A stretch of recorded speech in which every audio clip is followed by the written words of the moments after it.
Hello and welcome back to the channel. This is a series of videos that I am creating for all of you that are interested in Shadow Empire. Now, Shadow Empire is a wargame that I have showcased on my channel. And the game begins with a cataclysmic event that provokes the player to become stranded on a planet somewhere on the vastness of the universe.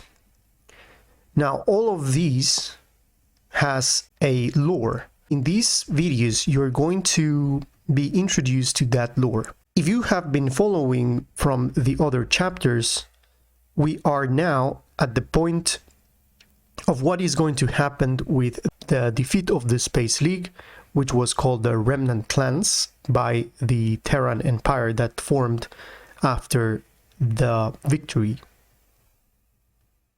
Everything that I'm going to read here, you can find it on the manual of Shadow Empire. This is Victus, and welcome to the lore of Shadow Empire. Chapter 5: The Discovery of the Warp Drive. Although the Teran Empire made great progress in the sciences, especially genetics, cybernetics, and in creating extremely advanced AIs, it was even rumored that the last emperor was an AI himself. It was the Remnant Clans that made the biggest discovery of all. If it was the hardship that made them more creative, or if it was pure luck, or a combination of both, no one knows, but the Remnant Clans managed to invent and build the first warp drive capable spaceships. It was around the year 4000 that the clans started emigrating to the stars. At this time, the Remnant Clans had all but stopped fighting space guerrilla operations against the Teran Empire. This happened at a time when there had been no contact between the Teran Empire and the Remnant Clans for centuries. That was the reason the Teran Empire only found out by chance what was happening 10 years after the first successful warp voyage. The Teran Empire was shocked into action, and their full attention and immense power was now turned towards the outer fringes of the solar system. Imperial historians called these the Third System War, but honestly, it was not much of a war. Every time the mighty Teran Empire space fleet had drawn up its battle lines to assault the Remnant Clans, they had to watch their enemies disappear into big bright lights of singularity when warp drives fired and carried their Remnant Clans out of the solar system. To Alpha Centauri, to Sirius, to hundreds of other systems, the Teran Empire fleet had no way to pursue them. They did not manage to capture a single warp drive ship from the clans. The Teran Empire made sure word of the migration of the Remnant Clans did not get out. Only the highest level directors were allowed to know and leave. Chapter 6: Teran Empire in Decline. Over the centuries that followed the exodus of the Remnant Clans, the Teran Empire slowly changed even more for the worse and was becoming an even more unpleasant place to live. Even with the most powerful AIs ever designed and at its service, it had not succeeded in repeating the discovery of the warp drive. The constant fear that the Remnant Clans would multiply their numbers greatly and return one day turned the subsequent emperors bitter and paranoid. Slowly, halfway through the 5th millennium, the rot really set in. Technological progress stagnated once more and knowledge started to fade away. A slow bureaucratic rot had set in as well. Once splendid extraplanetary colonies like Europa and Io were abandoned, populations and moral decline across the board. Chapter 7: The Galactic Republic. In the meantime, the Remnant Clans had colonized over 100 different systems and had bided their time, only sending occasional single observation crafts to the outskirts of Sol every decade or so. In the 50th century, they judged the time ripe to finally overthrow the Teran Empire and exact their vengeance.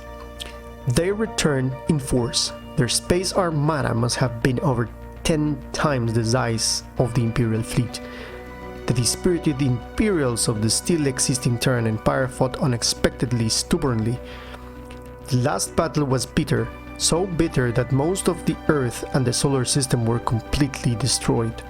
Nobody knows what happened to the last Emperor Nicodemus III.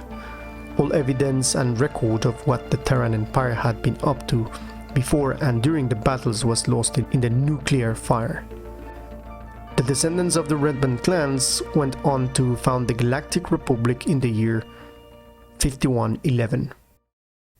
Under the supervision of the Galactic Senate, a great expansion took place. Outward, they went from their core worlds. 1,000 upon 1,000 of systems were colonized and explored from this moment on, and eventually they got connected by star lanes. Under the Galactic Republic, there were more than 2,000 years of peace and prosperity. The Galactic Republic was a predominantly human empire. Any alien spacefaring empires were either bypassed or destroyed, if they were proven violent. These alien empires encountered were initially relatively small under the contacts made during the 7th to the 8th millennium.